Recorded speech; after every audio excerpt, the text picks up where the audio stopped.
Hi hello ಮತ್ತೊಮ್ಮೆ ನಿಮಗೋಸ್ಕರವಾಗಿ ಸಾಧನಾ ಅಕಾಡೆಮಿಯಿಂದ ನಾನು ನಿಮ್ಮ ರಮೇಶ್ ಸರ್. ಸ್ನೇಹಿತರೆ, ಬಹಳ ಅದ್ದೂರಿಯಾಗಿರ್ತಕ್ಕಂಥ ಸಾಮಾನ್ಯ ಜ್ಞಾನ 2025ನ ಪ್ರಶ್ನೋತ್ತರ ಸರಣಿ ಪ್ರೋಗ್ರಾಮ್ಸ್ ನಡೀತಾ ಇದೆ. ತುಂಬ ಅದ್ಭುತವಾದ ಸರಣಿಗಳು ಕಣ್ರಿ. ಯಾಕೆ ಅಂತಂದ್ರೆ ಪ್ರತಿ ಪ್ರಶ್ನೆಗೂ ಕೂಡ 360 ಡಿಗ್ರಿನಲ್ಲಿ ಮಾಡ್ತಾ ಇರೋ ಅನಾಲಿಸಿಸ್ ಮುಂದಿನ ಪರೀಕ್ಷೆಗಳಿಗೆ ಡೆಫಿನೆಟ್ಲಿ ನಿಮ್ಮನ್ನ ಅದು ಸಕ್ಸಸ್ ಕಡೆ ಕೊಂಡೊಯ್ಯುತ್ತೆ ಅನ್ನೋ ಗ್ಯಾರಂಟಿ ಭರವಸೆ ನನಗಿದೆ. ಅಂತಹ ಅತ್ಯುತ್ತಮ ಕಂಟೆಂಟ್ನೊಂದಿಗೆ ಸಾಮಾನ್ಯ ಜ್ಞಾನ 2025 ಅನ್ನ ನಿಮಗೋಸ್ಕರ ಕೊಡ್ತಾ ಇದ್ದೀವಿ ಸ್ನೇಹಿತರೆ. ಬನ್ನಿ ಇವತ್ತಿನ ಫ್ಯಾಂಟಾಸ್ಟಿಕ್ ವಿಡಿಯೋದಲ್ಲಿ ಎಂಥ ಅತ್ಯುತ್ತಮವಾದ ಪ್ರಶ್ನೆಗಳಿದೆ ಅಂತ ನೋಡೋಣ. ಅದಕ್ಕಿಂತ ಮುಂಚೆ ಒಂದು ಸಣ್ಣ ಕೆಲಸ, ಎಲ್ಲರೂ ಕೂಡ ಸಬ್ಸ್ಕ್ರೈಬ್ ಮಾಡಿದರೆ, ಹೊಸದಾಗಿ ನೋಡ್ತಾ ಇದ್ರೆ ಅವ್ರಿಗೂ ಕೂಡ ಸಬ್ಸ್ಕ್ರೈಬ್ ಮಾಡೋದಕ್ಕೆ ಕೇಳಬೇಕು. ಜೊತೆಗೆ ಅತ್ಯುತ್ತಮವಾದ ವಿಡಿಯೋಗಳನ್ನ ಚಾನಲ್ ಲಿಂಕ್ನ ಸ್ವಲ್ಪ ಶೇರ್ ಮಾಡಿ, ಹಾಗೂ ಅತ್ಯುತ್ತಮವಾಗಿರ್ತಕ್ಕಂಥ ಒಂದು ಲೈಕ್ಸ್ ಇದ್ರೆ ಲೈಕ್ಸ್ ಕೊಡಿ, ಕಮೆಂಟ್ ಮಾಡಿ ಅಂತ ಹೇಳ್ತಾ ಬನ್ನಿ ಇವತ್ತಿನ 301ನೇ ಪ್ರಶ್ನೆ ನೋಡೋಣ. ಆಲ್ರೆಡಿ 300 ಕ್ವಶನ್ಸ್ ಕವರ್ ಮಾಡಿದ್ದೀನಿ. 301ನೇ ಪ್ರಶ್ನೆ ಏನಿದೆ ನೋಡಿ. ಮಹದಾಯಿ ಜಲ ವಿವಾದ ಯಾವ ರಾಜ್ಯಗಳ ನಡುವೆ ನಡೀತಿದೆ ಅಂತ ನೋಡಿ. ಮಹದಾಯಿ ರಿವರ್ ಇದು ಯಾವ್ಯಾವ ರಾಜ್ಯದಲ್ಲಿ ಹರಿಯುತ್ತೆ ಅನ್ನೋದು ಫಸ್ಟ್ ನೀವು ತಿಳ್ಕೊಂಬಿಟ್ಟಿದ್ರೆ ಇದು ಯಾವ ರಾಜ್ಯಗಳ ನಡುವೆ ವಿವಾದ ನಡೆಯುತ್ತೆ ಅಂತ ತಿಳ್ಕೊಳ್ಬೋದು. ಇದು ದಕ್ಷಿಣ ಭಾರತದಲ್ಲಿ ಹರಿತಕ್ಕಂಥ ನದಿ ಅಂತ ಆದಮೇಲೆ ನೋಡಿ, ಕರ್ನಾಟಕ ಕೇರಳ, ಕರ್ನಾಟಕ ತಮಿಳ್ನಾಡು, ಕರ್ನಾಟಕ ಗೋವಾ, ಕರ್ನಾಟಕ ಆಂಧ್ರ ಪ್ರದೇಶ್ ಅಂತ ನಿಮಗೆ ಆಪ್ಷನ್ಸಲ್ಲಿ ಇರ್ಬೋದು. ಸೊ ಹಂಗಾರೆ ಉತ್ತರ ಏನಾಗಿರಬೇಕು? ಉತ್ತರ ಡೆಫಿನೆಟ್ಲಿ ನಮ್ಮದು ಕರ್ನಾಟಕ ಮತ್ತು ಗೋವಾ ಇದು ಎರಡೂ ಆಗಿರಬೇಕು. ಯಾಕೆ ಅಂತಂದರೆ ಈ ಮಹದಾಯಿ ಜಲ ವಿವಾದ ಇರತಕ್ಕಂಥದ್ದು ಕರ್ನಾಟಕ ಮತ್ತು ಗೋವಾ ರಾಜ್ಯಗಳ ನಡುವೆ. ನಿಮಗೆ ಗೊತ್ತಿರೋ ಹಾಗೆ ಈ ಮಹದಾಯಿ ನದಿ ಅಥವಾ ಮಾಂಡೋವಿ ರಿವರ್ ಅಂತ ಕೂಡ ಇದಕ್ಕೆ ಹೇಳ್ತೀವಿ. ಈಗ ಗೋವಾ ರಾಜ್ಯದ ಒಂದು ಅತ್ಯುತ್ತಮ ಜೀವನಾಡಿ ನದಿ ಅಂತಂದರೆ ಅದು ಈ ಮಾಂಡೋವಿ ಅಥವಾ ಮಹದಾಯಿ ರಿವರ್ಸ್. ಇದು ಜುವಾರಿ ಕೊಲ್ಲಿ ಅಂತ ಬರುತ್ತೆ. ಆ ಜುವಾರಿ ಕೊಲ್ಲಿ ಮುಖಾಂತರವಾಗಿ ಈ ಒಂದು ಮಾಂಡೋವಿ ಜುವಾರಿ ನದಿಗೆ ಸೇರುತ್ತೆ. ಅಲ್ಲಿಂದ ಇದು ಅರಬ್ಬಿ ಸಮುದ್ರವನ್ನು ಸೇರ್ತಕ್ಕಂಥ ನದಿ. ಕರ್ನಾಟಕದಲ್ಲಿ ಸುಮಾರು 35 ಕಿಲೋಮೀಟರ್ ಉದ್ದ ಹರಿಯುತ್ತೆ.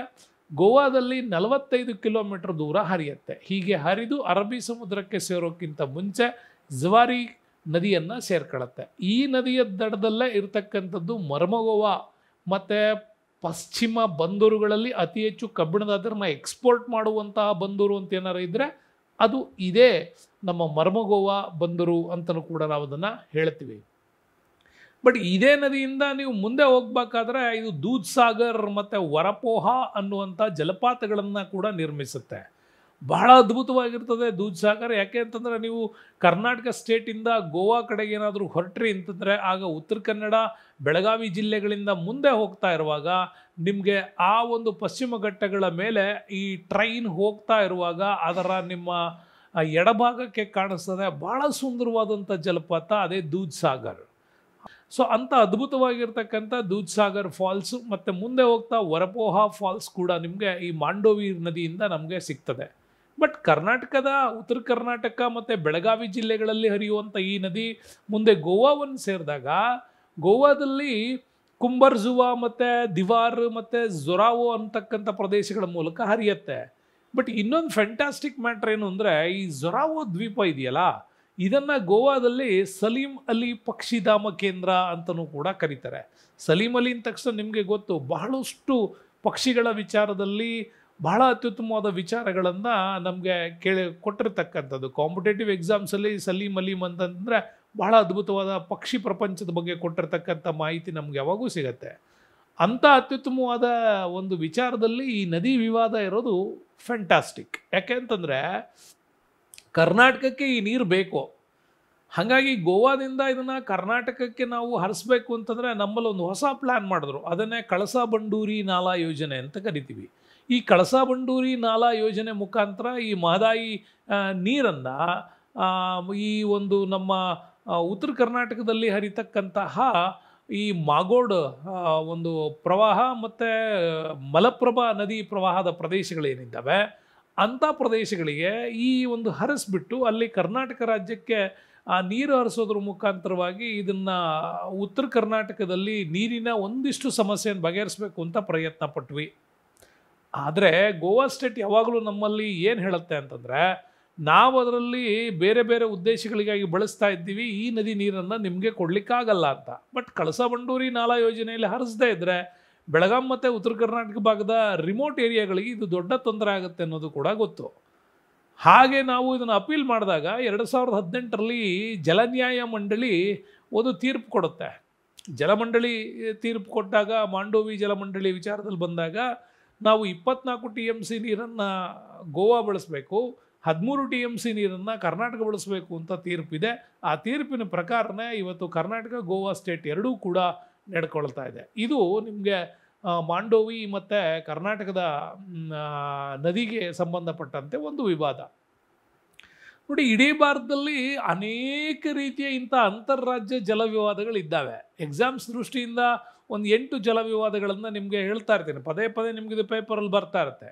ಕಾವೇರಿ ಜಲಮಂಡಳಿಯನ್ನು ನಿರ್ಮಾಣ ಮಾಡಿ ಕಾವೇರಿ ಜಲ ವಿವಾದ ಎಷ್ಟು ಸ್ಟೇಟ್ಗಳ ಮಧ್ಯೆ ಇದೆ ಅಂದರೆ 4 ಸ್ಟೇಟ್ಗಳ ಮಧ್ಯೆ ಕಾವೇರಿ ನದಿ ಜಲ ವಿವಾದ ಇದೆ. ಒಂದು ಕಡೆ ಕರ್ನಾಟಕದ ತಲಕಾವೇರಿಯಲ್ಲಿ ಹುಟ್ಟಿ ಹರಿತಕ್ಕಂಥ ಈ ನದಿ ಮುಂದೆ ತಮಿಳುನಾಡು, ಪಾಂಡಿಚೇರಿ, ಕೇರಳದ ಮುಖಾಂತರವೂ ಕೂಡ ಇದು ನಮಗೆ ಪಶ್ಚಿಮ ಬಂಗಾಳದ ಹರಿಯುವಂಥದ್ದು. ಬಟ್ ಕೇರಳಕ್ಕೆ ಅಂದ ತಕ್ಷಣ ನಿಮಗೆ ಕಾವೇರಿ ಉಪನದಿಗಳ ಮೂಲದಿಂದ ಬರ್ತಕ್ಕಂಥ ಜಲಮೂಲಗಳಿಂದ ವಿವಾದ ಇರೋದಿದು. ಹಾಗಾಗಿ ಕರ್ನಾಟಕ, ತಮಿಳುನಾಡು, ಪಾಂಡಿಚೇರಿ, ಕೇರಳದ ಒಂದು 4 ರಾಜ್ಯಗಳ ಅಂದರೆ 3 ರಾಜ್ಯ, ಒಂದು ಕೇಂದ್ರಾಡಳಿತ ಪ್ರದೇಶ, ಇವುಗಳ ಮಧ್ಯೆ ಇರೋ ಜಲ ವಿವಾದ ಅಂದರೆ ಕಾವೇರಿ ಜಲ ವಿವಾದ. ಇನ್ನು ತುಂಗಭದ್ರಾ ಜಲ ವಿವಾದ ಇದೆ ಕರ್ನಾಟಕ ಮತ್ತು ಆಂಧ್ರ ಪ್ರದೇಶಗಳ ಮಧ್ಯೆ. ಕೃಷ್ಣಾ ಜಲ ವಿವಾದ ಅಂತ ಬಂದರೆ ಅದು ಕರ್ನಾಟಕ, ಮಹಾರಾಷ್ಟ್ರ ಮತ್ತು ಆಂಧ್ರ ಪ್ರದೇಶದ ನಡುವೆ ಕೃಷ್ಣಾ ನದಿ ನೀರಿಗಾಗಿ ಇದೆ. ಇನ್ನು ಮಾಂಡೋವಿ ಬರ್ತಕ್ಕಂಥದ್ದು ಕರ್ನಾಟಕ ಮತ್ತು ಗೋವಾದ ಬಗ್ಗೆ. ಇನ್ನು ನರ್ಮದಾ ನದಿ ಜಲ ವಿವಾದ ಇದೆ, ಅದು ಗುಜರಾತು, ಮಧ್ಯಪ್ರದೇಶ, ಮಹಾರಾಷ್ಟ್ರ, ರಾಜಸ್ಥಾನ್ 4 ಸ್ಟೇಟ್ಗಳಲ್ಲಿ ವಿಂಧ್ಯ ಪರ್ವತ ಸರಹದ್ದು, ಸಹ್ಯಾದ್ರಿ ಪರ್ವತ ಶ್ರೇಣಿ ಮತ್ತು ಗೀರ್ ಫಾರೆಸ್ಟ್ಗಳ ನಡುವೆ ಇದು ಹರಿದು ಹೋಗ್ತಕ್ಕಂಥ ಈ ನದಿ 4 ರಾಜ್ಯಗಳಿಗೆ ಸಂಬಂಧಪಡುತ್ತೆ: ಗುಜರಾತ್, ಮಧ್ಯಪ್ರದೇಶ, ಮಹಾರಾಷ್ಟ್ರ, ರಾಜಸ್ಥಾನ್. ಇನ್ನು ಯಮುನಾ ಜಲ ವಿವಾದ ಬರುತ್ತೆ. ಯಮುನಾ ನದಿ ಜಲ ವಿವಾದ ಉತ್ತರ ಪ್ರದೇಶ, ಹರಿಯಾಣ, ರಾಜಸ್ಥಾನ್, ಮಧ್ಯಪ್ರದೇಶದ ನಡುವೆ ಇದು ವಿವಾದ ಇದೆ. ಇನ್ನು ಗೋದಾವರಿ ಜಲ ವಿವಾದ ಅಂತ ಬಂದರೆ ಮಹಾರಾಷ್ಟ್ರ, ಛತ್ತೀಸ್ಗಢ, ಕರ್ನಾಟಕ, ಆಂಧ್ರ ಪ್ರದೇಶದ ನಡುವೆ ಇದೆ. ಯಾವುದು? ಗೋದಾವರಿ ನದಿ. ಇನ್ನು ರಾವಿ ಮತ್ತು ಬಿಯಾಸ್ ಜಲ ವಿವಾದ ಇದೆ, ಅದು ಪಂಜಾಬ್, ಹರಿಯಾಣ, ರಾಜಸ್ಥಾನ್ ಮತ್ತು ಜಮ್ಮು ಕಾಶ್ಮೀರ. ಇನ್ನು ಮುಲ್ಲಾ ಪೆರಿಯಾರ್ ಬರುತ್ತೆ ದಕ್ಷಿಣ ಭಾರತದಲ್ಲೇ, ಅದು ಕೇರಳದಲ್ಲಿ ಹರಿತಕ್ಕಂಥ ಮುಲ್ಲಾ ಪೆರಿಯಾರ್ ಡ್ಯಾಮ್ ವಿವಾದ ಕೂಡ ಇದ್ದು. ಮತ್ತು ನಮಗೆ ಮೌನ ಕಡಿಮೆ ಹೋರಾಟ ಅಂತ ಏನು ಕರಿತೀವಲ್ಲ, ಸೈಲೆಂಟ್ ವ್ಯಾಲಿ ಮೂಮೆಂಟ್ಸ್, ಇದೆಲ್ಲ ಪೆರಿಯಾರ್ ನದಿಗೆ ಸಂಬಂಧಪಟ್ಟದ್ದು. ಹಾಗಾಗಿ ಮುಲ್ಲಾ ಪೆರಿಯಾರ್ ಜಲ ವಿವಾದ ಕೇರಳ ಮತ್ತು ತಮಿಳುನಾಡು ರಾಜ್ಯಗಳಿಗೆ ಇದು ಸಂಬಂಧಪಡುತ್ತೆ. ಇಷ್ಟು ನೀವು ಒಂದು ಜಲ ವಿವಾದ ಅಂತ ತಿಳ್ಕೊಂಡ್ರೆ ಇಷ್ಟು ಜಲ ವಿವಾದದ ಬಗ್ಗೆ ಓದ್ಕೋಬೇಕು. ಅದರಲ್ಲೂ ಕೂಡ ಇಂಪಾರ್ಟೆಂಟು ಕಾವೇರಿ ಜಲ ವಿವಾದ, ಇದು ಹಾಟ್ ಟಾಪಿಕ್ಸ್ ಯಾವಾಗಲೂ ಕೂಡ ಇರುತ್ತೆ, ಅದ್ರ ಬಗ್ಗೆ ಹೆಚ್ಚಿನ ಮಾಹಿತಿಯನ್ನು ತಿಳ್ಕೋಬೇಕು. ನೆಕ್ಸ್ಟ್ ಮಾಡೋಣ, ಮುಂದಿನ ಪ್ರಶ್ನೆ ನೋಡಿ. ಕರ್ನಾಟಕದಲ್ಲಿ ಪ್ರಪ್ರಥಮ ಕಬ್ಬಿಣ ಮತ್ತು ಉಕ್ಕಿನ ಕಾರ್ಖಾನೆ ಸ್ಥಾಪನೆಯಾದ ಸ್ಥಳ ಕರ್ನಾಟಕದಲ್ಲಿ ಕೇಳಿದ್ದಾರೆ. ಮಂಗಳೂರು, ಬಳ್ಳಾರಿ, ಭದ್ರಾವತಿ, ಶಿವಮೊಗ್ಗ ಅಂತ ಆಪ್ಷನ್ನಲ್ಲಿದೆ. ಸೊ ನಿಮ್ಮ ಉತ್ತರ ಅಂತೂ ಹಲವು ಬಾರಿ ನೀವು ರಿಪೀಟೇಷನ್ಸ್ ಓದಿದರೆ ಇದಕ್ಕೆ ಉತ್ತರ ಕ್ಲೀನಾಗಿ ಬರೀತೀರಾ. ಫಸ್ಟ್ ಟೈಮ್ ಓದ್ತಾ ಇರೋರಿಗೆ ಭದ್ರಾವತಿ ಬರಿಬೇಕು, ಯಾಕಂದರೆ ಭಾಳಷ್ಟು ಜನ ಕಬ್ಬಿಣ ಉಕ್ಕು ಅಂದ ತಕ್ಷಣ ನೀವು ಬಳ್ಳಾರಿ ಕಡೆ ಮುಖ ಮಾಡೋಂಗಿಲ್ಲ, ನೆನ್ಪಿಟ್ಕೊಳ್ಳಿ. ಇದು ಭದ್ರಾವತಿ ಕಬ್ಬಿಣ ಮತ್ತು ಉಕ್ಕಿನ ಕಾರ್ಖಾನೆ 1923ರಲ್ಲಿ. ನಿಮಗೆ ಇಂಟ್ರೆಸ್ಟಿಂಗ್ ಮ್ಯಾಟ್ರ್ ಹೇಳಬೇಕು ಅಂತಂದರೆ, ಭಾರತದಲ್ಲಿ ಕಬ್ಬಿಣ ಮತ್ತು ಉಕ್ಕಿನ ಕಾರ್ಖಾನೆ ಶುರುವಾಗಿದ್ದು 1907ರಲ್ಲಿ. ಅದಕ್ಕಿಂತ ಮುಂಚೆ ಕಬ್ಬಿಣ ಮತ್ತು ಉಕ್ಕಿನ ಕಾರ್ಖಾನೆಗಳು ಇತ್ತು, ಬಟ್ ಅವು ಸಕ್ಸಸ್ಫುಲ್ ಆಗಲಿಲ್ಲ. ಅದು ಕುಲ್ಟಿಯಲ್ಲಿ ಸ್ಟಾರ್ಟ್ ಆಯಿತು, ಬಟ್ ಸಕ್ಸಸ್ ಆಗಲಿಲ್ಲ. ಆನಂತರ ನಮಗೆ ಜಾರ್ಖಂಡ್ ರಾಜ್ಯಕ್ಕೆ ಬರ್ತದೆ 1907ರಲ್ಲಿ. ಟಿಸ್ಕೋ, TISCO ಅಂತೀವಿ, Tata iron and steel company ಅಂತ, ಅದು ಟಿಸ್ಕೋ. 1919ರಲ್ಲಿ ಇಸ್ಕೋ ಬರುತ್ತೆ, IISCO, ಇದು Indian iron and steel company. ಅದಾದಮೇಲೆ 1923 ಭದ್ರಾವತಿಯಲ್ಲಿ ಕಬ್ಬಿಣ ಮತ್ತು ಉಕ್ಕಿನ ಕಾರ್ಖಾನೆ ಸರ್ ಎಂ ವಿಶ್ವೇಶ್ವರಯ್ಯನವರ ನೇತೃತ್ವದಲ್ಲಿ ಸ್ಥಾಪನೆ ಆಗುತ್ತೆ. ಅದನ್ನು ಮೊದಲು ಮಿಸ್ಕೋ ಅಂದರು, Mysuru iron and steel company ಅಂತ. ಮತ್ತು ಅದನ್ನು ಚೇಂಜ್ ಮಾಡಿ ವಿಸ್ಕೋ ಮಾಡಿದ್ರು, Visvesvaraya iron and steel company ಅಂತ. ಬಟ್ ಈಗ ಅದನ್ನು ಇನ್ನೂ ಚೇಂಜ್ ಮಾಡಿ VSIL ಅಂತ ಮಾಡಿದ್ದಾರೆ, Visvesvaraya iron and steel limited ಅಂತ ಕೂಡ ಮಾಡಿದ್ದಾರೆ. ಹೀಗೆ ಚೇಂಜ್ ಆಗ್ತಾ ಬಂತು. ಹಂಗೆ ಚೇಂಜ್ ಆದಮೇಲೆ ಇವತ್ತು ಪ್ರಸ್ತುತ ಕರ್ನಾಟಕದ ಒಂದು ಡಾಟಾ ನೀವು ನೋಡೋದಾದರೆ 24 ಕಬ್ಬಿಣ ಅದಿರಿನ ಒಂದು ಗಣಿಗಾರಿಕೆ ನಡೀತಾ ಇದೆ. ಬಟ್ 15 ಮಿಲಿಯನ್ ಟನ್ ಉಕ್ಕು ಉತ್ಪಾದನೆಯನ್ನು ಮಾಡ್ತಾ ಇದ್ದೀವಿ. ಆದರೆ ವೆರಿ ಇಂಟ್ರೆಸ್ಟಿಂಗ್ ಏನಪ್ಪ ಅಂದರೆ, ಕರ್ನಾಟಕದಲ್ಲಿ ಇಷ್ಟು ಅದಿರು ಪ್ರಮಾಣ ಸಿಗ್ತಾ ಇದ್ರು, ಕರ್ನಾಟಕದಲ್ಲಿ ವಿಶ್ವೇಶ್ವರಯ್ಯ ಕಬ್ಬಿಣ ಮತ್ತು ಉಕ್ಕಿನ ಕಾರ್ಖಾನೆ ನಮಗೆ ಭದ್ರಾವತಿಯಲ್ಲಿ ಮತ್ತು ಬಳ್ಳಾರಿ, ಹೊಸಪೇಟೆ, ಜಿಂದಾಲ್ ಅಂತ ಏನು ಬರುತ್ತೆ, ಪ್ರೈವೇಟ್ ಉದ್ಯಮದಲ್ಲಿ ನಡೀತಕ್ಕಂಥದ್ದು ಕಬ್ಬಿಣ ಉಕ್ಕಿನ ಕಾರ್ಖಾನೆ. ಇವೆರಡು ನಮಗೆ ಬೃಹತ್ ಆಗಿರ್ತಕ್ಕಂಥ ಉತ್ಪಾದನಾ ಶೈಲಿಯ ಎರಡು ಕಬ್ಬಿಣ ಮತ್ತು ಉಕ್ಕಿನ ಕಾರ್ಖಾನೆಗಳು. ಮತ್ತು ಇಷ್ಟೊಂದು ನಾವು ಮಿಲಿಯನ್ ಗಟ್ಟಲೆ ಕಬ್ಬಿಣದ ಅದಿರನ್ನು ತೆಗಿತೀವಲ್ಲ, ಏನು ಮಾಡ್ತೀವಿ ಅಂದರೆ ಜಪಾನ್ಗೆ ಕಳಿಸ್ತೀವಿ. ಜಪಾನ್ಗೆ ಅತಿ ಹೆಚ್ಚು ನಮ್ಮಲ್ಲಿ ರಫ್ತಾಗತ್ತೆ, ಅದು ನವಮಂಗಳೂರು ಬಂದರಿಂದ ಹೆಚ್ಚು ರಫ್ತಾಗತ್ತೆ. ಏನಕ್ಕೆ ರಫ್ತು ಮಾಡ್ತಾ ಇದ್ದೀವಿ ಅಂದರೆ ಜಪಾನಿಂದ ನಾವು ತರಿಸ್ತಕ್ಕಂಥ ಹೈ ಪ್ರೊಫೈಲ್ ಲೇತ್ ಮಿಷನ್ಸ್ಗಳು ಬರ್ತವೆ, ಅವುಗಳನ್ನು ತರಿಸ್ಕೊಳ್ಳೋದ್ರ ಮುಖಾಂತರ ಭಾರತದಲ್ಲಿ ತಾಂತ್ರಿಕತೆಯನ್ನು ಅಭಿವೃದ್ಧಿಪಡಿಸೋ ನೆಪದಲ್ಲಿ ಈ ಹೋರಾಟ ನಮ್ಮಲ್ಲಿ ಯಾವಾಗಲೂ ನಡೀತಾ ಇದೆ. ಮುಂದಿನ ಪ್ರಶ್ನೆ ಬರೋಣ. 303 ತುಂಬ ಚೆನ್ನಾಗಿದೆ ಪ್ರಶ್ನೆ. INS ಕದಂಬ, ಇದು ಕೇಳಿದ ತಕ್ಷಣ ನಿಮಗೆ ಒಂದು ರೀತಿ ರೋಮಾಂಚನ ಬರಬೇಕು. INS ಕದಂಬ ಇರುವ ಇನ್ನೊಂದು ಹೆಸರು ಅದು ಏನು ಅಂತ ಕೇಳಿದ್ದಾರೆ. INS ಕದಂಬಕ್ಕೆ ಇತ್ತೀಚೆಗೆ ಇಟ್ಟಿರೋ ಹೆಸರು, ಬಟ್ ಸ್ಟಾರ್ಟಿಂಗ್ ಇಲ್ಲೊಂದು ಪ್ರಾಜೆಕ್ಟ್ ಮಾಡಬೇಕು ಅಂತ ಹೊರಟಾಗ ಅದಕ್ಕೆ ಏನು ಹೆಸರಿಟ್ಟಿದ್ರು ಅಂತ, ಪ್ರಾಜೆಕ್ಟ್ ಸೀಬರ್ಡ್ ಕಾರವಾರ ಅಂತನ, ಪ್ರಾಜೆಕ್ಟ್ ಥಂಡರ್ಬೋಲ್ಟ್ ಗೋವಾ ಅಂತನ, ಪ್ರಾಜೆಕ್ಟ್ ಸೀಬರ್ಡ್ ಅಂಕೋಲಾ ಅಂತನ, ಅಥವಾ ಪ್ರಾಜೆಕ್ಟ್ ಥಂಡರ್ಬೋಲ್ಟ್ ಉಡುಪಿ ಅಂತ ಇಟ್ಟಿದ್ರ. ಸೊ ಇವೆಲ್ಲ ನೋಡಿದಾಗ ವೆರಿ ಇಂಪಾರ್ಟೆಂಟ್ ನೆನ್ಪಿಟ್ಕೊಳ್ಳಿ.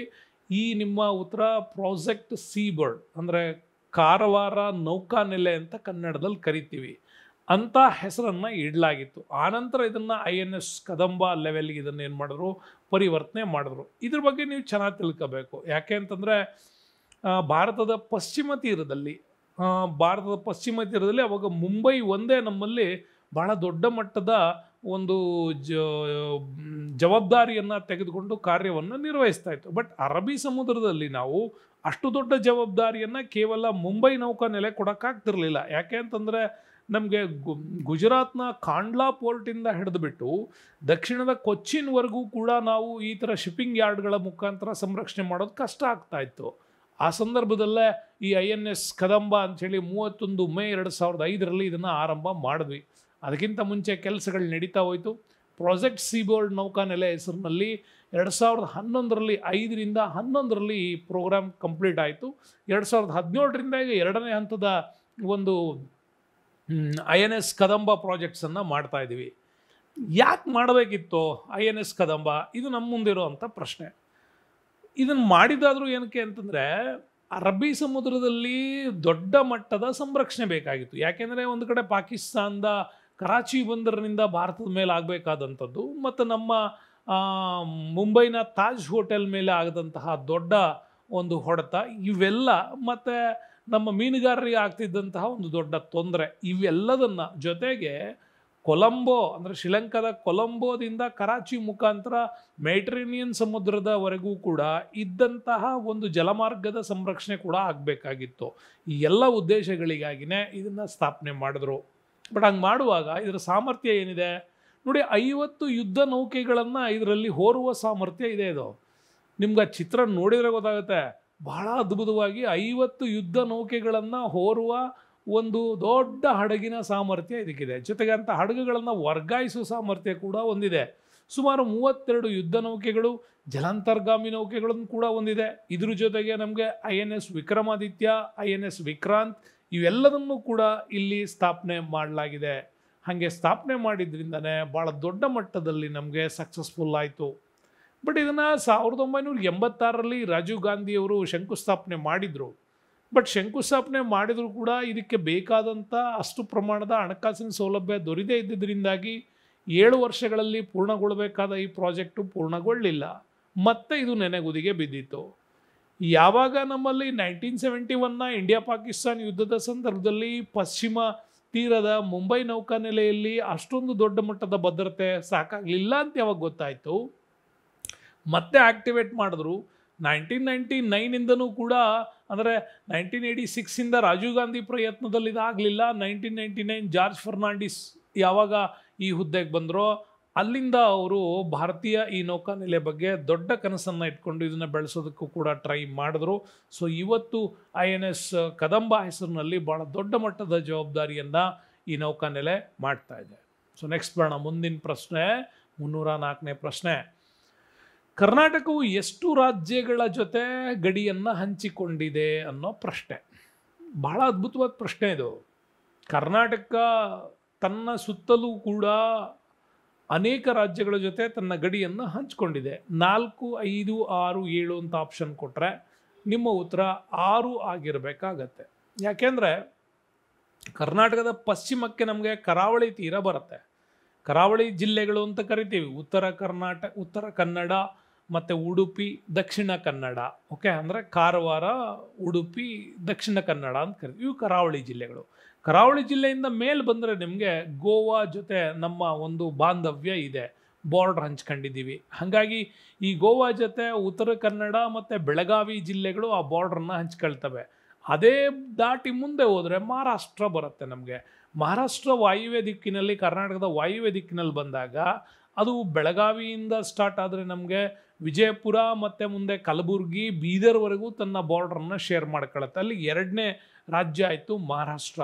ಅದೇ ನಾವು ಈಶಾನ್ಯ ಭಾಗಕ್ಕೆ ಬಂದರೆ, ಈಶಾನ್ಯ ಭಾಗದಲ್ಲಿ ನಮಗೆ ಬೀದರು, ಕಲಬುರಗಿ, ಆಮೇಲೆ ಯಾದಗಿರಿ, ಇನ್ನು ರಾಯಚೂರು, ಕೊಪ್ಪಳವರೆಗೂ ಕೂಡ ನಾವು ನೋಡ್ತಾ ಬಂದರೆ ಅಲ್ಲಿ ತೆಲಂಗಾಣ ಭಾಗಗಳು ತಮ್ಮ ಬಾರ್ಡ್ರನ್ನ ಶೇರ್ ಮಾಡ್ಕೊತವೆ. ತೆಲಂಗಾಣದ ಕೆಳಗೆ ಬಂದರೆ, ಅಂದರೆ ನಮಗೆ ಆಗ್ನೇಯ ದಿಕ್ಕಿಗೆ ಬಂದರೆ ಅಲ್ಲಿ ಆಂಧ್ರ ಪ್ರದೇಶ ಇರುತ್ತೆ. ಇನ್ನು ದಕ್ಷಿಣಕ್ಕೆ ಬಂದರೆ ಅದು ತಮಿಳುನಾಡು ಸಿಗುತ್ತೆ. ಅಲ್ಲಿಗೆ ನಮಗೆ ಗೋವಾ, ಮಹಾರಾಷ್ಟ್ರ, ತೆಲಂಗಾಣ, ಆಂಧ್ರ ಪ್ರದೇಶ, ತಮಿಳುನಾಡು, ಕೇರಳ, ಹೀಗೆ 6 ರಾಜ್ಯಗಳ ಜೊತೆ ನಮ್ಮ ಕರ್ನಾಟಕ ಸ್ಟೇಟ್ ಏನು ಮಾಡುತ್ತೆ, ತನ್ನ ಬಾರ್ಡ್ರನ್ನು ಶೇರು ಮಾಡ್ಕೊಳ್ಳುತ್ತೆ. ನೆಕ್ಸ್ಟ್ ಬರೋಣ. ಮುಂದಿನ ಪ್ರಶ್ನೆ 305ನೇ ಪ್ರಶ್ನೆ. ಚೆನ್ನಾಗಿದೆ ನೋಡಿ, ಹೊಂದಿಸಿ ಬರೀರಿ ಕೊಟ್ಟಿದ್ದಾರೆ. ಒಂದು ಕಡೆ ಎ ಸೆಟ್ಟಲ್ಲಿ ಕೊಟ್ಟಿರೋದು ಪ್ಲೇಸ್ಗಳು, ಬಿ ಸೆಟ್ಟಲ್ಲಿ ಕೊಟ್ಟಿರ್ತಕ್ಕಂಥದ್ದು ಅದರ ಒಂದು ಅದಿರು ಪ್ರದೇಶಗಳು ನೋಡಿ. ಸೂಫಾ, ಕಪ್ಪತಗುಡ್ಡ, ಕುಂಸಿ, ಖಾನಾಪುರ. ಈ ಕಡೆ ಮ್ಯಾಂಗನೀಸ್, ಬಾಕ್ಸೈಟ್, ಚಿನ್ನದ ಅದಿರು, ಕಬ್ಬಿಣದ ಅದಿರು. ಏನು ಪ್ರಶ್ನೆ ಕೊಟ್ಟಿದ್ದಾರೆ? ನೀವು 9th ಸ್ಟ್ಯಾಂಡರ್ಡ್ ಕರ್ನಾಟಕ ಜಿಯೋಗ್ರಫಿ ಓದಿದರೆ ಈ ಪ್ರಶ್ನೆಗೆ ಭಾಳ ಸುಂದರವಾಗಿ ಉತ್ತರವನ್ನು ನೀವು ಇದನ್ನು ಮಾಡ್ಬೋದು. ಅದು ಭಾಳ ಈಸಿಯಾಗಿಯೂ ಕೂಡ ಈ ಒಂದು ಉತ್ತರವನ್ನು ನೀವು ಮಾಡ್ಬೋದು.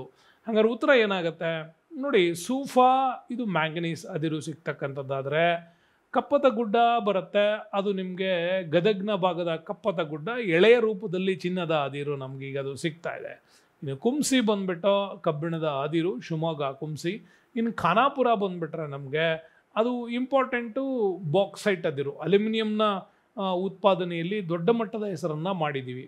ಸೊ ಕಬ್ಬಿಣದ ಅದಿರಿನ ವಿಚಾರಕ್ಕೆ ಬಂದರೆ ಕರ್ನಾಟಕದಲ್ಲಿ ಬಳ್ಳಾರಿ, ವಿಜಯನಗರ ಅಂದರೆ ಹೊಸ ಜಿಲ್ಲೆ ವಿಜಯನಗರ, ಚಿಕ್ಕಮಗಳೂರು, ಬಾಗಲಕೋಟೆ, ಚಿತ್ರದುರ್ಗ, ತುಮಕೂರು, ಶಿವಮೊಗ್ಗ, ದಕ್ಷಿಣ ಕನ್ನಡ, ಉತ್ತರ ಕನ್ನಡ, ಗದಗ್ ಕಂಪ್ಲೀಟಾಗಿ ನಮಗೆ ಪೂರ್ವ ಕರ್ನಾಟಕ ಭಾಗದಿಂದ ಶುರುವಾಗತ್ತೆ. ಕಂಪ್ಲೀಟಾಗಿ ಪೂರ್ವ ಭಾಗದ ಕರ್ನಾಟಕದಿಂದ ನಮಗೆ ಉತ್ತರ ಕರ್ನಾಟಕದ ಭಾಗಕ್ಕೆ ಸ್ವಲ್ಪ ಎಕ್ಸ್ಟೆಂಡ್ ಆಗುತ್ತೆ. ಅಂದರೆ ಬಾಗಲಕೋಟೆ ಬಂದರೆ ಬಾಗಲಕೋಟೆ, ಬಳ್ಳಾರಿ, ವಿಜಯನಗರ, ಇನ್ನು ಚಿಕ್ಕಮಗಳೂರು ಈ ಕಡೆಯಿಂದ ಚಿಕ್ಕಮಗಳೂರು ಬರುತ್ತೆ, ಇನ್ನು ತುಮಕೂರು, ಚಿತ್ರದುರ್ಗ, ಶಿವಮೊಗ್ಗ, ದಕ್ಷಿಣ ಕನ್ನಡ, ಉತ್ತರ ಕನ್ನಡ, ಗದಗ್.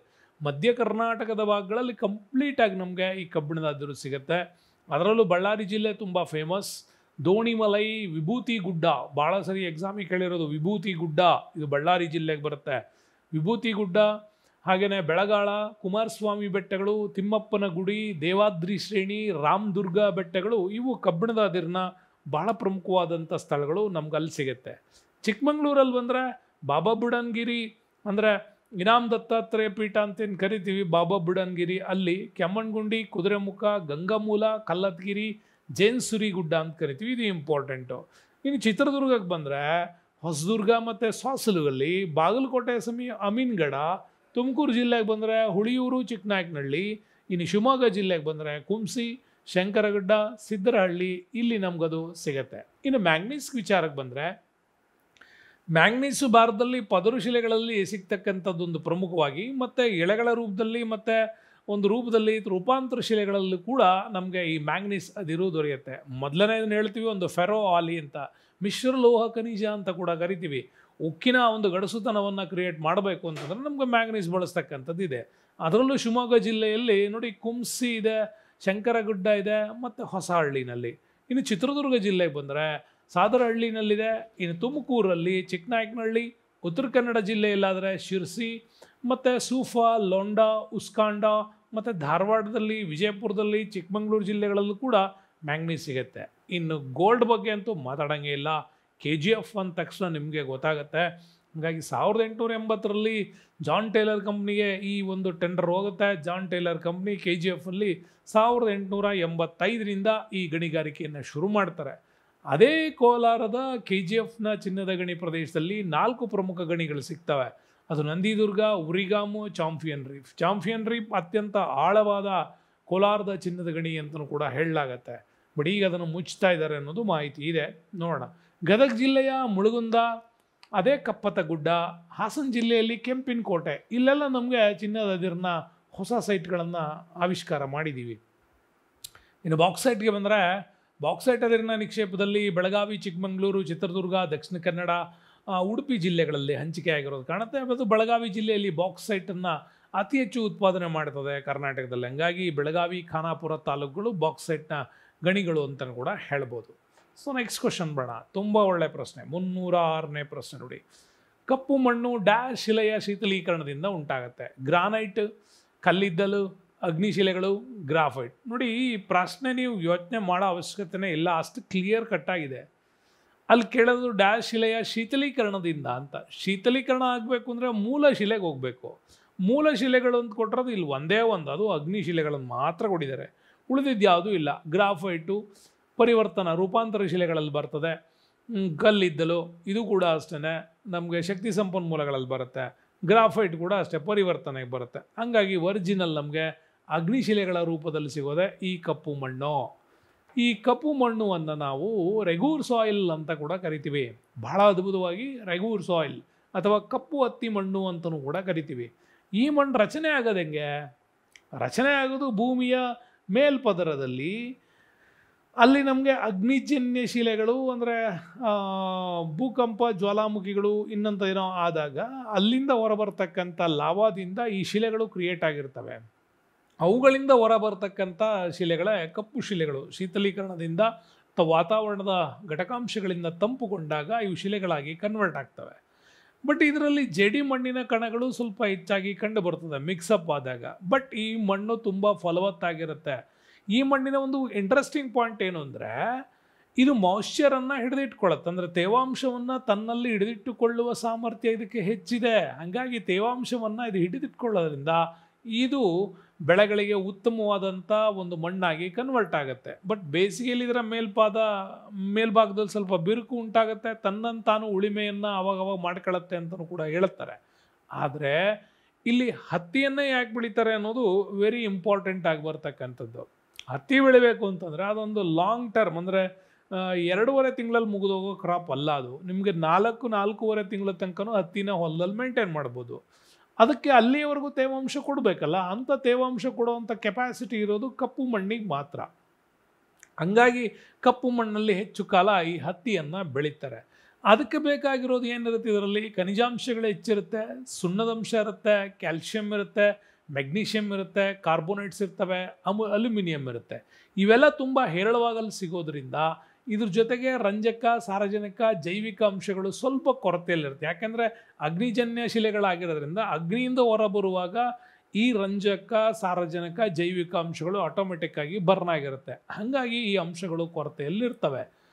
ಬಟ್ ಇದು ಸುಮಾರು ಕರ್ನಾಟಕದಲ್ಲಿ 5.46 ಲಕ್ಷ ಚದರ ಕಿಲೋಮೀಟರ್ ವ್ಯಾಪ್ತಿಯಲ್ಲಿ ಇದು ಹಬ್ಬಿಕೊಂಡಿದೆ. ಅದರಲ್ಲೂ ನಮ್ಮಲ್ಲಿ ಮಹಾರಾಷ್ಟ್ರ, ಮಧ್ಯಪ್ರದೇಶ, ಆಂಧ್ರ ಪ್ರದೇಶ, ತೆಲಂಗಾಣ, ಕರ್ನಾಟಕದ ಉತ್ತರ ಕರ್ನಾಟಕದ ಭಾಗಗಳು, ತಮಿಳುನಾಡಿನ ಆಂಧ್ರ ಪ್ರದೇಶದ ವಾಯುವ್ಯ ಭಾಗಗಳಿಗೆ ಸಂಬಂಧಪಟ್ಟಂತೆ ಇದಿಷ್ಟು ಭಾಗದಲ್ಲಿ ನಮಗೆ ಕಪ್ಪು ಮಣ್ಣು ಸಿಗುತ್ತೆ. ಹಾಗಾಗಿ ಈ ಕಪ್ಪು ಮಣ್ಣಿನ ಭಾಗವನ್ನು ಡೆಕ್ಕನ್ ಟ್ರ್ಯಾಪ್ ಅಂತ ಕೂಡ ಕರೀತಾರೆ. ಡೆಕ್ಕನ್ ಟ್ರ್ಯಾಪ್ ಇರೋದೇ ಇಲ್ಲಿ ಮಧ್ಯಪ್ರದೇಶ, ಕರ್ನಾಟಕ, ಆಂಧ್ರ ಪ್ರದೇಶ, ತಮಿಳುನಾಡು ಮತ್ತು ಮಹಾರಾಷ್ಟ್ರ, ಗುಜರಾತ್ನ ಅತ್ಯಧಿಕ ಭಾಗದಲ್ಲಿ ಈ ಕಪ್ಪು ಮಣ್ಣೆ ಇರುತ್ತೆ. ಹಂಗಾಗಿ ಅಲ್ಲಿ ಕಾಟನ್ ಟೆಕ್ಸ್ಟೈಲ್ಸ್ ಇಂಡಸ್ಟ್ರೀಸ್ಗಳು ತುಂಬ ಬೇಗ ಗ್ರೋತ್ ಆಯಿತು. ಹಾಗಾಗಿ ಮುಂಬೈಯನ್ನು ಮ್ಯಾಂಚೆಸ್ಟರ್ ಆಫ್ ಇಂಡಿಯಾ ಅಂತ ಕರೆದ್ವಿ. ಹಾಗೆಯೇ ಕಾಟನೋಪೋಲಿಸ್ ಅಂತ ಕೂಡ ಕರೆದ್ವಿ.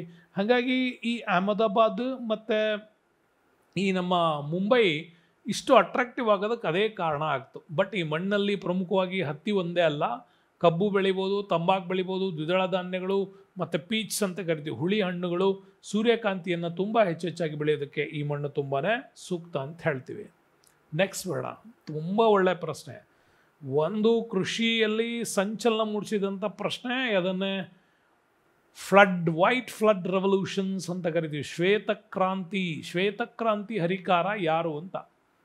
ಶ್ವೇತಕ್ರಾಂತಿ ಹರಿಕಾರ MS ಸ್ವಾಮಿನಾಥನ್, ಪಾಂಡುರಂಗ ಹೆಗ್ಡೆ, ವರ್ಗೀಸ್ ಕುರಿಯನ್, ಸುಂದರ್ಲಾಲ್ ಬಹುಗುಣ ಅಂತ ಅಂದ ತಕ್ಷಣ ಈ ಕೃಷಿ ಭಾಗದಲ್ಲಿ ಮತ್ತು ಪರಿಸರ ಸಂರಕ್ಷಣೆಯಲ್ಲಿ ಬಹಳ ದೊಡ್ಡ ಕೊಡುಗೆಗಳನ್ನು ಸ್ಟಾರ್ಟ್ ಆಗಿದ್ದೆ ಇಂಥರದ ಕ್ರಾಂತಿಗಳಿಂದ.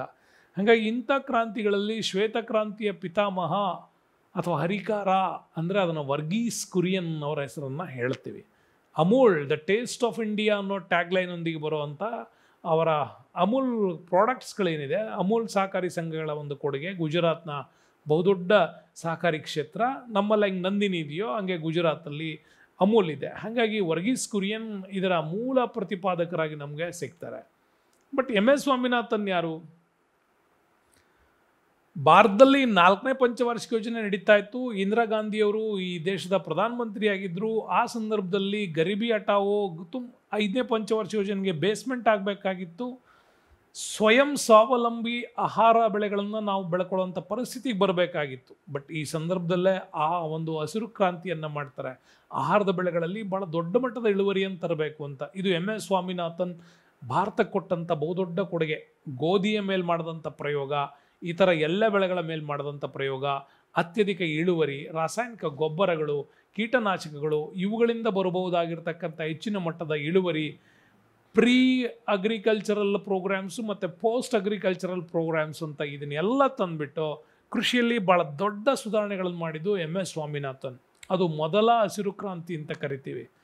ಈಗ 2ನೇ ಹಸಿರು ಕ್ರಾಂತಿ ನಡೀತಾ ಇದೆ. ಇದನ್ನು ನೈಸರ್ಗಿಕ ಕೃಷಿ ಅಂತ ಕೂಡ ಕರಿತೇವೆ.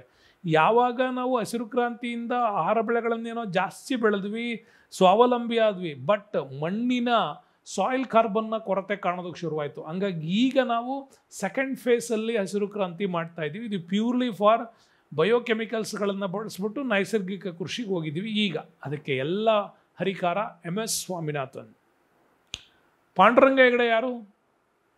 ಕರ್ನಾಟಕದ ಅರಣ್ಯ ಚಳುವಳಿ ಅಂತ ಹೆಸರಾದಾಗ ಉತ್ತರ ಕನ್ನಡದಲ್ಲಿ ನಿಮ್ಮ ಕಾರವಾರ ಭಾಗದಲ್ಲಿ ನಮ್ಗೆ ಕಾಣುವಂಥ ದೊಡ್ಡ ಬ್ರ್ಯಾಂಡ್ ಅಂದರೆ ಅದನ್ನೇ ಪಾಂಡುರಂಗ ಹೆಗಡೆ ಅವರು. ಯಲ್ಲಪ್ಪ ರೆಡ್ಡಿ, ಪಾಂಡುರಂಗ ಹೆಗಡೆ, ಡಾಕ್ಟರ್ ಕುಸುಮ್ ಸೌರಭ್ ಇವರೆಲ್ಲರ ಒಂದು ಹೋರಾಟ. ಕರ್ನಾಟಕದಲ್ಲೊಂದು ಅಪ್ಪಿಕೋ ಚಳುವಳಿ ನಡೀತು.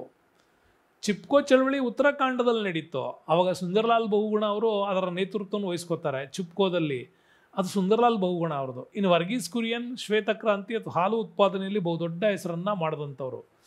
ಮತ್ತು ಇನ್ನೂ ನಮ್ಮಲ್ಲಿ ದೊಡ್ಡ ದೊಡ್ಡ ಕ್ರಾಂತಿಗಳು ನಡೀತದೆ. ವಿಶಾಲ್ ತಿವಾರಿ ಅವರು ಬರ್ತಾರೆ. ವಿಶಾಲ್ ತಿವಾರಿ ಅವರು ಕೆಂಪು ಕ್ರಾಂತಿ, ರೆಡ್ ರೆವಲ್ಯೂಷನ್ ಮಾಡ್ತಾರೆ. ಏನಕ್ಕೆ? ಭಾರತದಲ್ಲಿ ಮಾಂಸ ಉತ್ಪಾದನೆಯಲ್ಲಿ ಹೆಚ್ಚು ಮಾಡಬೇಕು, ಟೊಮ್ಯಾಟೊ ಬೆಳೆಯನ್ನು ಕೂಡ ಹೆಚ್ಚು ಮಾಡಬೇಕು. ಯಾಕೆಂದರೆ ಟೊಮ್ಯಾಟೊ, ಆಲೂಗಡ್ಡೆ, ಹಸಿಮೆಣಸಿನ್ಕಾಯಿ ಮತ್ತು ಈ ಕಡೆ ಸೂರ್ಯಕಾಂತಿ ಇದನ್ನು ಕಾಂಬಿನೇಷನಲ್ಲಿ ಜಾಸ್ತಿ ಮಾಡಿದ್ರೆ ಗೃಹ ಬಳಕೆಯಲ್ಲಿ ಇದು ದೊಡ್ಡ ಮಟ್ಟದ ಪ್ರಮಾಣದಲ್ಲಿ ಬಳಕೆ ಆಗ್ತಾ ಇರೋದು. ಹಾಗಾಗಿ ಟೊಮ್ಯಾಟೊನಲ್ಲಿ ಕೂಡ ಉತ್ಪಾದನೆ ಜಾಸ್ತಿ ಮಾಡಬೇಕು ಅಂತ. ಇನ್ನು ದುರ್ಗೇಶ್ ಪಟೇಲ್ ಅವರು ಪಿಂಕ್ ಕ್ರಾಂತಿ ಅಂತ ಮಾಡ್ತಾರೆ, ಪಿಂಕ್ ರೆವಲ್ಯೂಷನ್ಸ್. ಈರುಳ್ಳಿ ಉತ್ಪಾದನೆಯನ್ನು ಜಾಸ್ತಿ ಮಾಡಬೇಕು, ಫಾರ್ಮಟಿಕ್ಯುಲಸ್ ಪ್ರಾಡಕ್ಟ್ಸ್ಗಳು ಮತ್ತು ಸಮುದ್ರದ ಪ್ರೌನ್ಗಳ ಉತ್ಪಾದನೆಯನ್ನು ಹೆಚ್ಚು ಮಾಡಬೇಕು ಅಂತಂದರು. ಇನ್ನು ರೌಂಡ್ ರೆವಲ್ಯೂಷನ್ ಅಂತ ಮಾಡ್ತಾರೆ, ಆಲೂಗಡ್ಡೆ ಉತ್ಪಾದನೆಯಲ್ಲಿ ಹೆಚ್ಚು ಮಾಡಬೇಕು ಅಂತ. ಇನ್ನು ಬ್ರೌನ್ ಬೂದು ಕ್ರಾಂತಿ ಅಂತ ಮಾಡ್ತಾರೆ, ಅದು ರಸಗೊಬ್ಬರ ಮತ್ತು ಉಣ್ಣೆ ಉತ್ಪಾದನೆಯಲ್ಲಿ. ಇನ್ನು ನೀಲಿ ಕ್ರಾಂತಿ ಅಂತ ಕರಿತೀವಿ, ಅದು ಮೀನು ಉತ್ಪಾದನೆಯನ್ನು ಹೆಚ್ಚು ಮಾಡಬೇಕು ಅಂತ. ಎಲ್ಲೋ ಬರ್ತದೆ ಹಳದಿ ಕ್ರಾಂತಿ ಅಂತ, ಅದು ಎಣ್ಣೆ ಕಾಳುಗಳ ಉತ್ಪಾದನೆ ಹೆಚ್ಚು ಮಾಡೋದು. ಇನ್ನು ಕಂದು ಬಣ್ಣ ಅಥವಾ ಬ್ರೌನ್ ಕ್ರಾಂತಿ ಅಂತ ಕರಿತೀವಿ, ಚರ್ಮ ಮತ್ತು ಕೋಕೋ ಉತ್ಪಾದನೆಯಲ್ಲಿ ಬಹುದೊಡ್ಡ ಮಟ್ಟದ ಸಾಧನೆಯನ್ನು ಮಾಡಬೇಕು ಅಂತ. ಇನ್ನು ಗೋಲ್ಡನ್ ಫೈಬರ್ಸ್ ಅಂತ ಕರಿತೀವಿ, ಸೆಣಬು ಉತ್ಪಾದನೆಯನ್ನು ಹೆಚ್ಚು ಮಾಡಬೇಕು ಅಂತ. ಇನ್ನು ಸುವರ್ಣ ಕ್ರಾಂತಿ, ಇದು ಕಂಪ್ಲೀಟಾಗಿ ತೋಟಗಾರಿಕೆ ವಿಭಾಗದಲ್ಲಿ ಹಣ್ಣು, ತರಕಾರಿ, ಜೇನುತುಪ್ಪ ಉತ್ಪಾದನೆಯಲ್ಲಿ ಬಹಳ ದೊಡ್ಡ ಮಟ್ಟದ ಹೆಸರನ್ನು ಮಾಡಬೇಕು ಅಂಥೇಳಿ ಕರ್ನಾಟಕದಲ್ಲೇ ಭಾಳ ದೊಡ್ಡ ಮಟ್ಟದ ಒಂದು ಚಳುವಳಿ ಶುರುವಾಗಿತ್ತಿದ್ದು ಸುವರ್ಣ ಕ್ರಾಂತಿ. ಅದು ಕೂಡ ಇದರ ಬೇಸ್ಮೆಂಟ್ ಆಗಿತ್ತು.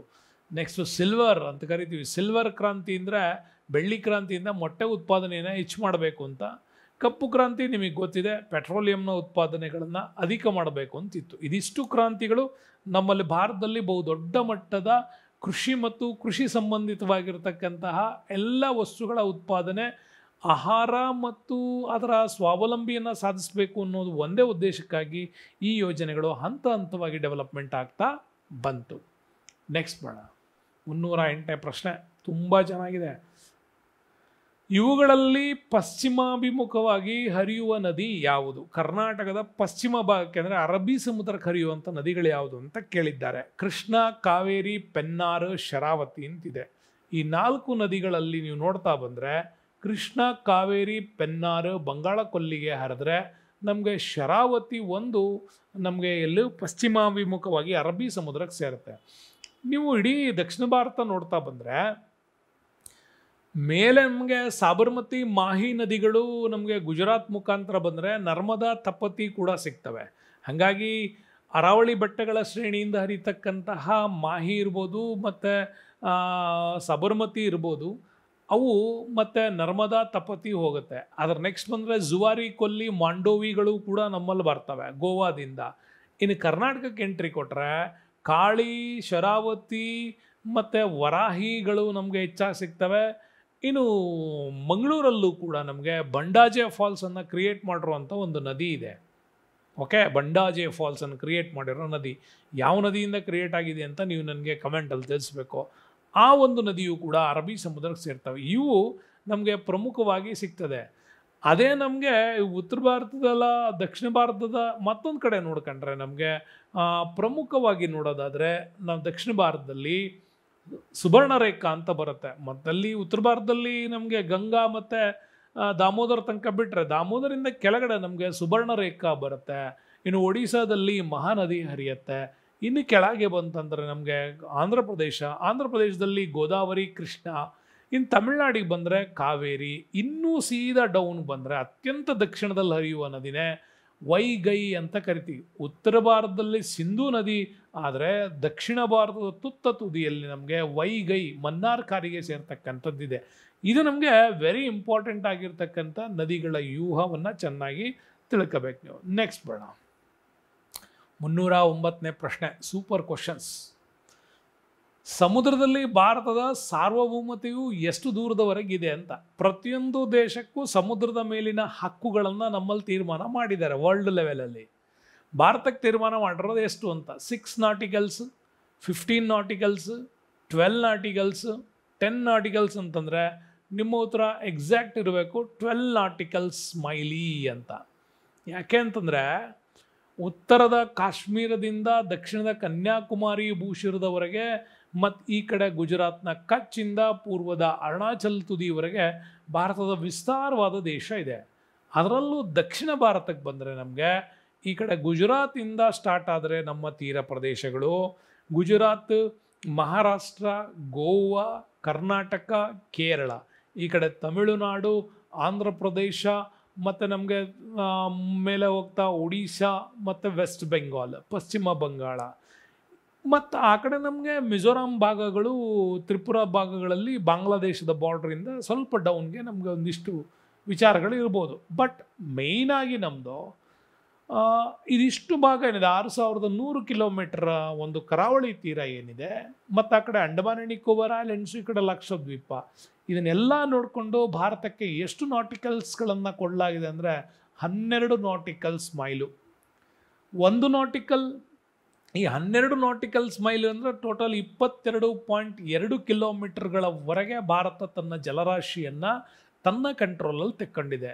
ಹಾಗಾಗಿ ಈ ಕಡೆ ಮಾಲ್ಡೀವ್ಸ್ ಪ್ರಾಂತ್ಯಗಳನ್ನು, ಲಕ್ಷದ್ವೀಪದಿಂದ ಕೆಳಗಡೆ ಮಾಲ್ಡೀವ್ಸ್, ಈ ಕಡೆ ಶ್ರೀಲಂಕಾಕ್ಕೆ, ಮತ್ತಲ್ಲಿ ಇಂಡೋನೇಷ್ಯಾದ ದ್ವೀಪಗಳ ಜೊತೆ, ಮತ್ತು ಈ ಕಡೆ ಆಫ್ರಿಕನ್ನ ಮಡಗಾಸ್ಕರ್ ಐಲ್ಯಾಂಡ್ ಜೊತೆ, ಮತ್ತು ಪಾಕಿಸ್ತಾನದ ಕರಾಚಿ ಭಾಗದವರೆಗೆ, ಮತ್ತು ಈ ಕಡೆ ನಮಗೆ ಮಯನ್ಮಾರ್ ಮತ್ತು ಮಯನ್ಮಾರು ಮತ್ತು ಬಾಂಗ್ಲಾದೇಶ್, ಇಷ್ಟು ಸಮುದ್ರದ ವ್ಯಾಪ್ತಿಯಲ್ಲಿ ನಮಗೆ 12 ನಾಟಿಕಲ್ಸ್ ಮೈಲನ್ನು ನಮಗೆ ಕೊಟ್ಟಿರ್ತಕ್ಕಂಥದ್ದು. ಈ 12 ನಾಟಿಕಲ್ಸ್ ಮೈಲಲ್ಲಿ ನಾವು ಎಲ್ಲ ರೀತಿಯ ರಕ್ಷಣೆಯ ಜವಾಬ್ದಾರಿಯನ್ನು ನಾವೇ ಹೊಂದಿರ್ತೀವಿ.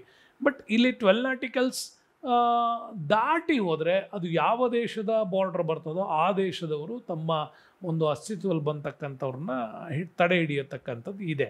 ಹೀಗೆ ದಕ್ಷಿಣ ಭಾರತದಲ್ಲಿ 12 ನಾಟಿಕಲ್ಸ್ ಮೈಲನ್ನು ನಮ್ಮಲ್ಲಿ ಬಿಟ್ಕೊಟ್ಟಿದ್ದಾರೆ. ನೆಕ್ಸ್ಟು 310ನೇ ಪ್ರಶ್ನೆ, ಕರ್ನಾಟಕದ ರಾಜ್ಯದಲ್ಲಿ ಅತಿ ಎತ್ತರದ ಶಿಖರ ಯಾವುದು ಅನ್ನೋ ಪ್ರಶ್ನೆ. ಕರ್ನಾಟಕ ರಾಜ್ಯದಲ್ಲಿ ಅತ್ಯಂತ ಎತ್ತರವಾದ ಶಿಖರ ಅಂತಂದರೆ ಕರ್ನಾಟಕ ಸ್ಟೇಟಲ್ಲಿ ಬರೋದೇ ನಮಗೆ ಪಶ್ಚಿಮ ಘಟ್ಟಗಳ ಒಂದು ಪಾರ್ಟ್, ಅದನ್ನು ಸಹ್ಯಾದ್ರಿ ಬೆಟ್ಟಗಳು ಅಂತ ಕೂಡ ಕರಿತೀವಿ. ಸಹ್ಯಾದ್ರಿ ಬೆಟ್ಟಗಳಲ್ಲಿ ಬರ್ತಕ್ಕಂಥದ್ದು ಯಾವುದು? ಕುದುರೆಮುಖ, ಮುಳ್ಳಯ್ಯನಗಿರಿ, ರುದ್ರಗಿರಿ, ಪುಷ್ಪಗಿರಿ ಅಂತಂದರೆ ನಿಮ್ಮ ಆನ್ಸರು ಮುಳ್ಳಯ್ಯನಗಿರಿ ಆಗಿರಬೇಕಾಗತ್ತೆ. ಯಾಕೆ ಅಂತಂದರೆ ಕರ್ನಾಟಕದ ಅತಿ ಎತ್ತರದ ಶಿಖರಗಳಲ್ಲಿ ಮುಳ್ಳಯ್ಯನಗಿರಿ 1913 ಮೀಟರ್ ಹೈಟ್ ಇರ್ತಕ್ಕಂಥದ್ದು. ಓಕೆ, ಹಾಗಾಗಿ ಮುಳ್ಳಯ್ಯನಗಿರಿ, ಕುದುರೆಮುಖ, ಕಲ್ಲದಗಿರಿ, ರುದ್ರಗಿರಿ, ದೇವಿರಮ್ಮನ ಬೆಟ್ಟ ಇವು ಚಿಕ್ಕಮಗಳೂರು ಜಿಲ್ಲೆಗಳಲ್ಲಿ ಬರ್ತಕ್ಕಂಥ ಪ್ರಮುಖವಾಗಿರ್ತಕ್ಕಂಥವು. ಮುಳ್ಳಯ್ಯನಗಿರಿ, ಕುದುರೆಮುಖ, ಕಲ್ಲದಗಿರಿ, ರುದ್ರಗಿರಿ, ದೇವಿರಮ್ಮನ ಬೆಟ್ಟ ಇವು. ಇನ್ನು ಹಾಗೆ ನಮ್ಗೆ ಮುಂದುವರೆದು ಬಂದರೆ ಬಲ್ಲಾಳರಾಯನ ದುರ್ಗ ಬರುತ್ತೆ, ಮೆರ್ತಿಗುಡ್ಡ, ಪುಷ್ಪಗಿರಿ, ಕೊಡಚಾದ್ರಿ ಇವು ಪಶ್ಚಿಮ ಘಟ್ಟದಲ್ಲಿ ಇನ್ನೂ ಎತ್ತರವಾದ ಶಿಖರಗಳು ನಮಗೆ ಸಿಗ್ತಾ ಹೋಗ್ತವೆ.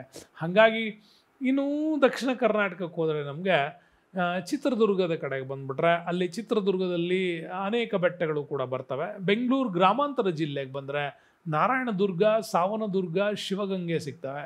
ತುಮಕೂರು ಜಿಲ್ಲೆಗೆ ಬಂದರೆ ಇಡೀ ಏಷ್ಯಾದಲ್ಲೇ ಅತ್ಯಂತ ದೊಡ್ಡದಾಗಿರ್ತಕ್ಕಂಥ ಏಕಶಿಲಾ ಬೆಟ್ಟ ಮಧುಗಿರಿ ಬೆಟ್ಟ ಕೂಡ ನಮಗೆ ತುಮಕೂರು ಜಿಲ್ಲೆನಲ್ಲಿ ಸಿಗುತ್ತೆ. ಏನೋ ಅದ್ಭುತವಾದಂಥ ಒಂದು ಟೂರಿಂಗ್ ಸ್ಪಾಟ್ ಅಂದರೆ ಇಂಥ ಅದ್ಭುತ ಟೂರಿಂಗ್ ಸ್ಪಾಟ್ಗಳನ್ನು ಕರ್ನಾಟಕ ಸ್ಟೇಟ್ ಟೂರಿಸಮ್ಸಲ್ಲಿ ತುಂಬ ಡೆವಲಪ್ ಮಾಡಿದ್ರೆ ನಮ್ಮ ರಾಜ್ಯದ ಈಗಿನ ನಾವು ಕಟ್ತಾ ಇರುವಂಥ GST ಇನ್ನೂ ದೊಡ್ಡ ಮಟ್ಟದ ಲಾಭಾಂಶಕ್ಕೆ ಹೋಗ್ತೀವಿ. ನಮ್ಮ ಈ ಒಂದು ಸ್ಟ್ಯಾಂಡರ್ಡ್ ಆಫ್ ಲಿವಿಂಗ್ನ ಸ್ಟೈಲ್ ಏನಾಗುತ್ತೆ ಇನ್ನೂ ಇಂಪ್ರೂವ್ ಆಗುತ್ತೆ. ಈ ಥರದ ಅನೇಕವಾಗಿರ್ತಕ್ಕಂಥ ಗುಡ್ಡಗಳ ಶ್ರೇಣಿ ಬರ್ತದೆ. ಇನ್ನು ಚಿಕ್ಕಬಳ್ಳಾಪುರಕ್ಕೆ ಬಂದರೆ ನಮಗೆ ನಂದಿಗಿರಿಧಾಮ ಅಂತೂ ಮರೆಯೋ ಹಾಗೆ ಇಲ್ಲ. ಬಹಳ ಅದ್ಭುತವಾಗಿರ್ತಕ್ಕಂಥದ್ದು ನಂದಿಗಿರಿಧಾಮ, ಬಹಳ ಅತ್ಯುತ್ತಮವಾಗಿರ್ತಕ್ಕಂಥ ಟೂರಿಸಮ್ ಸ್ಪಾಟ್ ಕೂಡ. ಒಂದು ಕಾಲಕ್ಕೆ ಗಾಂಧೀಜಿ ಕೂಡ ಬಂದು ನೆಲೆಸಿದಂಥ ಸ್ಥಳ ಅಂತ ಹೇಳ್ತೀವಿ. ಇನ್ನು ಚೆನ್ನಕೇಶವ ಬೆಟ್ಟ, ಸ್ಕಂದಗಿರಿ, ಹರಿಹರೇಶ್ವರ ಬೆಟ್ಟ ಅಂತ ಕರಿತೀವಿ. ಮಂಡ್ಯ ಜಿಲ್ಲೆಗೆ ಬಂದ್ರಂತೂ ಆದಿಚುಂಚನಗಿರಿ, ನವಿಲುಧಾಮ ನೋಡ್ತಿರಲ್ಲ ಅಂತ ಆದಿಚುಂಚನಗಿರಿ ಬೆಟ್ಟ ಅಲ್ಲೇ ಬರೋದು. ಇನ್ನು ಚಾಮರಾಜನಗರಕ್ಕೆ ಬಂದರೆ ಬಿಳಿಗಿರಿ ರಂಗನ ಬೆಟ್ಟ ಕೂಡ ಸಿಗುತ್ತೆ. ನಮಗಲ್ಲಿ ಇಂಪಾರ್ಟೆಂಟಾಗಿ ಟೈಗರ್ ಸ್ಪಾಟ್ಗೆ ಸಂಬಂಧಪಟ್ಟಂಗೂ ಕೂಡ ಸಿಗ್ತದೆ. ಇನ್ನು ಮಲೈ ಮಹದೇಶ್ವರ ಬೆಟ್ಟ, ಇನ್ನು ಹಿಮವದ್ ಗೋಪಾಲ ಸ್ವಾಮಿ ಬೆಟ್ಟ ಕೂಡ ಅಷ್ಟೇ. ರಣಹದ್ದುಗಳ ವಿಚಾರದಲ್ಲಿ ನಿಮಗೆ ಹಿಮವದ್ ಗೋಪಾಲ ಸ್ವಾಮಿ ಬೆಟ್ಟ ಸಿಗುತ್ತೆ. ಮೈಸೂರಿನ ಚಾಮುಂಡಿ ಬೆಟ್ಟ ಕೂಡ. ಇವೆಲ್ಲ ಕರ್ನಾಟಕದಲ್ಲಿರ್ತಕ್ಕಂಥ ವೆರಿ ಇಂಪಾರ್ಟೆಂಟ್ ಆಗಿರ್ತಕ್ಕಂಥ ಪ್ರಮುಖವಾಗಿರ್ತಕ್ಕಂಥವು. ಹಾಗಾಗಿ ಕರ್ನಾಟಕದ ಅತ್ಯಂತ ದೊಡ್ಡ ಅಂದರೆ ಅತ್ಯಂತ ಎತ್ತರದ ಶಿಖರ ಯಾವುದು ಅಂತಂದರೆ ಮುಳ್ಳಯ್ಯನಗಿರಿ. ಮರಿಬಿಡಿ, ಯಾಕಂದರೆ ವೆಸ್ಟರ್ನ್ ಘಾಟ್ಸಲ್ಲಿ ನೀಲಗಿರಿ ಬೆಟ್ಟಗಳು ಬರ್ತವೆ. ಇವು ಅತ್ಯಂತ ಎತ್ತರದ್ದು. ಇಡೀ ವೆಸ್ಟರ್ನ್ ಘಾಟ್ಸ್ ತಗೊಂಡ್ರೆ ಅಂದರೆ ಮಹಾರಾಷ್ಟ್ರದಿಂದ, ಗುಜರಾತ್ನ ಬುಡದಿಂದ ಅಂದರೆ ಗೀರ್ ಫಾರೆಸ್ಟಿಂದ ನೆಕ್ಸ್ಟ್ ಬರೋದೇ ವೆಸ್ಟರ್ನ್ ಘಾಟ್ಸ್. ಅಲ್ಲಿಂದ ನಮಗೆ ಕನ್ಯಾಕುಮಾರಿವರೆಗೂ ತಕ್ಕೊಂಡ್ರೆ ಅದರಲ್ಲಿ ನಮಗೆ ನೀಲಗಿರಿ ದೊಡ್ಡದು ಬರುತ್ತೆ. ನೀಲಗಿರಿ ಆದಮೇಲೆ ಎರಡನೇ ದೊಡ್ಡ ಬೆಟ್ಟ ಸಿಗುತ್ತೆ, ದೊಡ್ಡ ಬೆಟ್ಟ. ಅದಾದಮೇಲೆ ಮೂರನೇ ಲೈನಲ್ಲಿ ಬರೋದು ಮುಳ್ಳಯ್ಯನಗಿರಿ. ಟೋಟಲ್ ವೆಸ್ಟರ್ನ್ ಘಾಟ್ಸಲ್ಲಿ ಥರ್ಡ್ ಪೊಸಿಷನ್ ಬರುತ್ತೆ. ಕರ್ನಾಟಕದಲ್ಲಿ ಬಂದರೆ ಮುಳ್ಳಯ್ಯನಗಿರಿ ಬರುತ್ತೆ. ಇವು ಇಂಪಾರ್ಟೆಂಟಾಗಿ ತಿಳ್ಕೋಬೇಕು. ಮೇಲೆ ಗೀರ್ ಫಾರೆಸ್ಟ್ನ ನಂತರ ಶುರುವಾಗದೆ ಸಹ್ಯಾದ್ರಿ ಶ್ರೇಣಿಗಳಾದರೆ ದಕ್ಷಿಣದಲ್ಲಿ ಕಾರ್ಡಮಮ್ ಬೆಟ್ಟಗಳು ಅಂತ ಬರ್ತಾವೆ ನಮಗೆ. ಕಾರ್ಡಮಮ್ ಬೆಟ್ಟಗಳೇ ವೆಸ್ಟರ್ನ್ ಘಾಟ್ಸ್ನ ಅತ್ಯಂತ ದಕ್ಷಿಣದ ತುದಿ ಅಂತಲೂ ಕೂಡ ಕರಿತೀವಿ. ಅಂದರೆ ಏಲಕ್ಕಿ ಬೆಟ್ಟಗಳು ಅಂತ ಕರಿತೀವಿ. ಇದೆಲ್ಲ ನಮಗೆ ಜಿಯೋಗ್ರಫಿನಲ್ಲಿ ಬಹಳ ಕ್ಲೀನಾಗಿ ಅಧ್ಯಯನ ಮಾಡೋದಕ್ಕೆ ಸಿಗ್ತಕ್ಕಂಥ ಭಾಗಗಳು. ಇವುಗಳ ಮೇಲೆ ಯಾವುದೇ ಪ್ರಶ್ನೆಗಳು ಬಂದರೂ ನಿಮ್ಮ ಮನಸ್ಸಲ್ಲೇ ಅದು ಕ್ಲೀನಾಗಿ ಆ ಬೆಟ್ಟಗಳ ಶ್ರೇಣಿಗಳು ಬರಬೇಕು ಅಂತ ಹೇಳ್ತಾ ಕರ್ನಾಟಕದ ಘಾಟ್ಸ್ಗಳ ಬಗ್ಗೆನೂ ಕೂಡ ಚೆನ್ನಾಗಿ ತಿಳ್ಕೊಳ್ಳಿ ಅಂತ ಹೇಳ್ತಾ ಈ ವಿಡಿಯೋಕ್ಕೆ ಧನ್ಯವಾದಗಳು ಸ್ನೇಹಿತರೆ. ಮುಂದಿನ ವಿಡಿಯೋದಲ್ಲಿ ಮತ್ತೊಂದು ಅದ್ಭುತವಾದ ವಿಚಾರದೊಂದಿಗೆ ನಿಮ್ಮನ್ನು ಭೇಟಿ ಆಗ್ತೀನಿ. ಅಲ್ಲಿಯವರೆಗೂ ಥ್ಯಾಂಕ್ ಯು, ಬಾಯ್.